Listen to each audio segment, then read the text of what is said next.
success. Trying to force a rush transition could backfire spectacularly, saddling us with unintended consequences and missed opportunities. The electric vehicle revolution is indeed inevitable, but it won't be as smooth, rapid, or painless as we've been promised. By uncovering and acknowledging the harsh realities of EV production and the broader societal changes required, we can better prepare for the challenges ahead.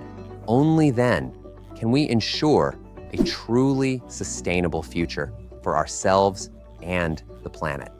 It's time to roll up our sleeves, ditch the delusion, and get to work. Do you think the EV transition is being overhyped and overly rushed? What challenges concern you the most? I'm looking forward to an insightful discussion. If you want to stay up to date on the latest developments and hard truths in the EV world, be sure to subscribe to this channel and hit the notification. But wait, 2025 is coming. Do you know which cars are the fastest cars in the world right now? And in year 2025, you do not know it? So let's watch our next video to find out.